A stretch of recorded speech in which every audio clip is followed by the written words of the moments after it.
So, how many people have noticed that things are speeding up a bit? Pace of life, change. Some of you here are probably old enough to remember writing letters. You know, paper, pen, you wrote a letter, you put it in an envelope, you looked up the address on a card index, you wrote it, you put a stamp on it, you put it in the mailbox, and maybe 3 or 4 days later you get a reply.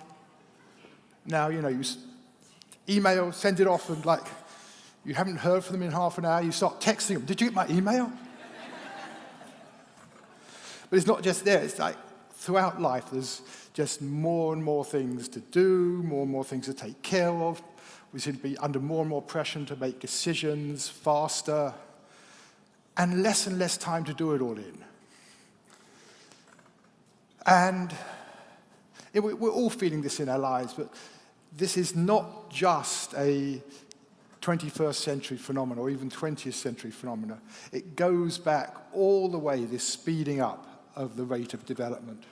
I mean, things today are much faster than they were 200 years ago after the Industrial Revolution, but that was then, things were much faster then than they were 2,000 years ago.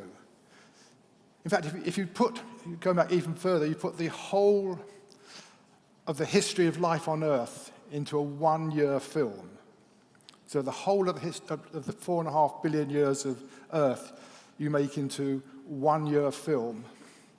Then the first 6 months, well, the first month or so is nothing, and then the first 6 months is just simple cells, and then they start forming multicellular organisms. In December, dinosaurs appear. Human beings are somewhere around 20 minutes before midnight on the last day of that year-long film. And then civilization is about 20 seconds before then. The Industrial Revolution, just a few seconds before then. And the whole of modern history, our lives, are just half a second in that year-long film. We are just a blink in the eye of God. In fact, in Indian teachings, it says human beings are a blink in the eye of God. If you think how long it takes you to blink out of a lifetime, that is how long you are in the life of the planet. Literally a blink. Now, this speeding up, it's inevitable and it's completely natural. It's because each new innovation, each new development just paves the way for future development, which paves the way for them to come faster and easier. And I mean, a good example of this is the shift from the Industrial Revolution to the Information Revolution. In the Industrial Revolution, we had to invent mass production, factories, mass distribution systems, all of that. And that took, 50, 100 years more to develop.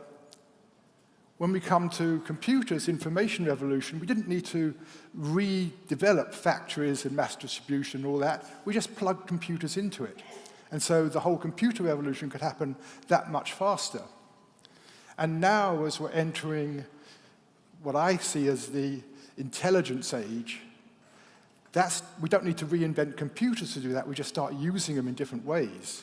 And that's going to happen even faster still. And whenever you get this phenomenon of positive feedback, it's called in mathematics, where whatever's happening makes it easier for the next situation, which makes it easier for the next situation. Whenever you get positive feedback, you get what's called exponential growth. And so we are living in the exponential growth of technology, science, information. It's all exploding. And that means when we look to the future, it's going to be even more so. So, whatever, we look at just the last 30 years. 30 years ago, none of us probably had even the internet didn't exist. Well, internet existed, the World Wide Web didn't exist. Probably none of us had heard of email, very few of us. But, online shopping, streaming videos, all the stuff we now take for granted, nobody was imagining. Now, you can press that, what's going to happen in the next 15 years. We can't imagine where that's going. And the time after that, even harder to imagine. And the stuff Don Hoffman was talking about in terms of artificial intelligence, all of that's going to be happening and more. And probably maybe 10, 15 years, we'll have computers which are as good at any task, mental task, as the human brain. That's what people call the singularity, when we have ultra-intelligent computers. And then who knows what's going to happen then? But one thing is for sure, it's going to be even faster. And the human mind just can't really grasp where things are going. But the point is we're just winding up faster and faster and faster and faster in this evolutionary spiral.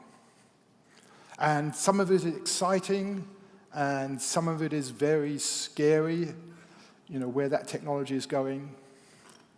But I don't want to look at that so much today as another aspect of it all, which is very seldom looked at and is much more challenging to our vision of the future. And where I want to go with this, I know some of you are going to find it pretty uncomfortable. You may disagree with me. But I just want to share how I see things and allow you to maybe take this wherever it goes in your own thinking. Because the side of this that isn't looked at is the stress that ever-accelerating change puts on the systems.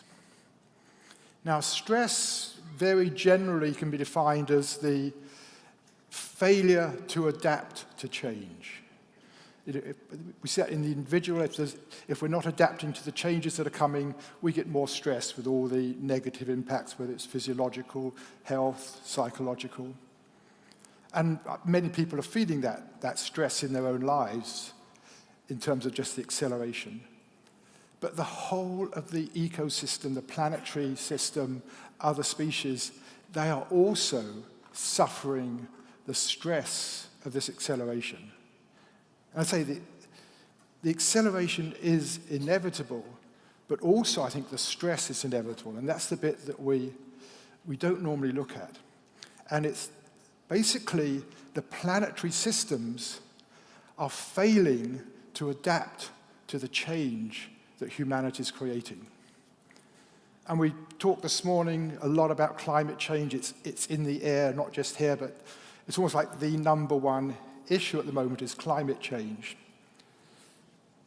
Climate change is a direct result of accelerating development. Carbon dioxide, natural gas, it's always being produced. In the past, the planet just absorbed it quite happily through plants and things. But now we are producing carbon dioxide thousands of times faster than the planet can absorb it. And that's why we have climate change, because it's building up, and we all know this. And it's accelerating still. The rate at which we're producing carbon dioxide is on its own accelerating curve. And that's just one example. Almost everything we can see in terms of the crises facing us, whether it's pollution, ocean plastics, the loss of species, the loss of resources, all these different facets of the global crisis, nearly all of them, in one way or another, come back to the fact that we're on this ever-accelerating spiral of development. And so what I see is the crisis we're facing, not so much the individual crises, but the whole global set of crises are rarely the symptoms of the acceleration. It's a crisis of acceleration we're facing. And the bit that's hard in this, I think, initially to get is that this is unavoidable. This is what happens with a technologically empowered species that's innovating. The innovations produce more innovations which speed things up. It's inevitable that things speed up. And so you've got two threads going together. You've got the acceleration of knowledge, science, technology, and you've got the acceleration of the degradation. The two things happen in parallel. And the old question that's often asked is, how is it that the smartest, intelligent, most creative, etc., species on this planet is also the most dangerous species on this planet? It's not an either-or thing of what went wrong. It's these two things come together. I don't think anything has gone wrong. There's no blame in this. It's so easy when we start looking around at what is happening to start getting angry and start blaming whether it's the politicians, the corporations, the money, the institutions, our self-centeredness, where we went wrong in history. What I'm feeling more and more is there is no blame for where we are. What we really need almost is to learn the opposite, which is forgiveness, is to be able to understand how we got here and to be able in a way to forgive ourselves rather than looking for the blame of what went wrong out there. And the challenge then becomes, how do we respond to this? How do we begin to relate to the future, seeing that these two trends are intimately wound together? The acceleration of knowledge, science, technology, culture is intimately wound up with the accelerating degradation, the unraveling. The two are intimately bound together. How do we respond to that? The initial response I'm finding is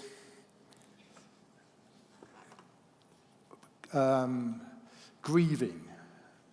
And we touched on that this morning, just in that panel discussion. So many things that people are grieving about, the loss. I think this is going to become more and more important to actually allow in the sorrow. I know psychologist friends of mine say more and more people are coming to them, more and more clients are coming with sort of a global angst. It's not just, their relationship troubles, it may be their relationship troubles as well, various things, but more and more people are coming with a deep global angst about what is happening. And I think it's going to be more and more important. How do we find ways to allow this global angst out, to get in touch with our sorrows? I mean, I know I say this, it's a challenge for me. How do I allow in the sorrow of what's happening? Because we know that if we block sorrow, it just holds back our vitality, it holds us back. We have to find ways to allow in the sorrow, rather than just glossing things over and say it's all going to be okay. If we just change our consciousness, if we all just wake up, we're going to create a wonderful new world. No, we've got to actually come out of denial and begin to face what's happening.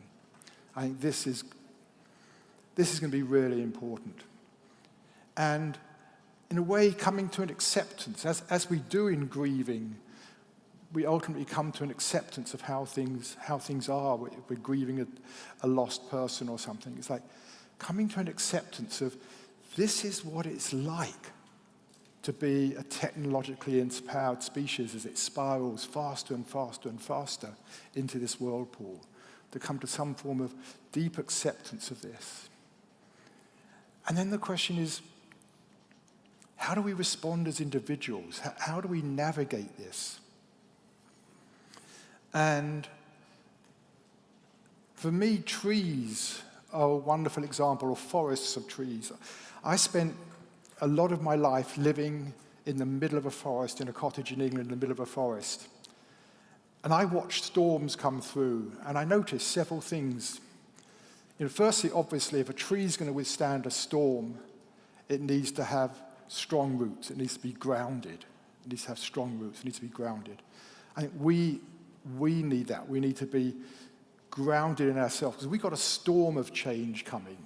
If we're going to face that, we need to just be grounded in ourselves, know our deeper being. But trees also need to be flexible, to bend with the wind. And then we need to, I think, have this similar thing. We need to be flexible in ourselves, which is about letting go of the old ways of doing things, the ego's idea of what is right and how to do things. We've got to let go of so much of our traditional, conventional, egoic thinking and be prepared to be completely fresh in how we approach things. Trees also, community is important. I mean, a tree on its own can't stand a gale. Trees in a forest, they protect each other. And that is, I think that's one thing that more and more people are seeing, is we need community to see us through. I have a friend who lived through the wars in Yugoslavia. It's a whole other story of what she lived through. And I asked her once, I said, how did you get through all that? And she said it was community. It's better to sit down with friends and have a cup of tea or get support from my friends. And the other thing that I noticed is I could be in the forest in the middle of a raging storm in my cottage, and it was still. Down at the ground, in the middle of the forest, it was still. And I think more than anything, what we need is to be able to keep coming back to that inner stillness. That's what will hold us, is to be able to come back to the stillness in ourselves. So that as things are getting crazier and crazier, how do we come back to the stillness? And what this means really is now, like never before, is the time where our spiritual work really becomes critical. This is the time where we need to put into practice in ourselves and helping others. And I would just say, whatever it is you are learning here these few days that helps you be more stable in yourself, more flexible, more open, more loving, more caring, touching into the stillness more, whatever that is, take that and put it into practice. It's so, so important. And what this leads me to, just in a sense, to put in a more, it isn't all doom and gloom, this. I see it also as doom and light. Things are going to get crazy. I really see that. And there's another exponential curve that's happening, which is the exponential growth of consciousness, of awakening. I mean, when I started in all this area 50 years ago, there was hardly anything on the spirituality stuff we're talking about. There was a bookshelf that long in the Cambridge bookstore, which is the second biggest bookstore in England at the time. You know, now you go into any town, you find bookstores full of books on contemporary spirituality in one form or another. And there's not just books, there's videos, there's the internet full of teachings and stuff. It is exploding. And it's not just the amount of books and lectures and videos and teachings, it's the number of people. And again, there's that positive feedback. We are all continually learning from each other. You are here learning from many, many other people about what has helped them in their spiritual growth. So that is also on an accelerating curve. So at the same time as we have this winding up of technological growth, science, and we have the also winding up of the stress of that, we also have an equal acceleration in consciousness. Where that's leading, I don't know, but I see if there's a purpose to consciousness, it is really coming to a full knowing of ourselves. Not just a full knowing of the world, but coming to a full knowing of who we are. And I feel that is what is going to help us through these times. And just to finish, I'd just like to sort of come back to a bigger picture of what I see happening in the cosmos, a way of reframing this for me. People talk a lot about, the news story of human consciousness, but very often the news story is how, we're going to make everything okay and we're all going to sort of live happily ever after, to put it very simplistically, but it's based on linear time. But I see a new story based on exponential time, that the cosmos, with these billions of planets, occasionally life appears, and occasionally that life develops to the stage where consciousness begins to start waking up, technology happens, and it's like a bud of creative intelligence appears on that planet, and it starts blooming and blossoming in just a fraction of cosmic time. And that's where we are. We're in this moment in cosmic history where this bud of consciousness is flowering with us, now in us. And it's the image I'd like to leave you with is the century plant. Some of you, the century plant is that agave plant which flowers. It's called the century plant because it flowers every 100 years. It doesn't. It flowers once in 18 or 20 years. But the plant, it's growing just gently, and then suddenly one year it puts up this huge stalk and hundreds of flowers, like 10, 15 feet up in there. This whole sort of tree of flowers suddenly appears after all this time. And we don't say, oh my God, it's going to stop. You know, I wish this flower would stay here forever. We don't. We say, wow, isn't that amazing?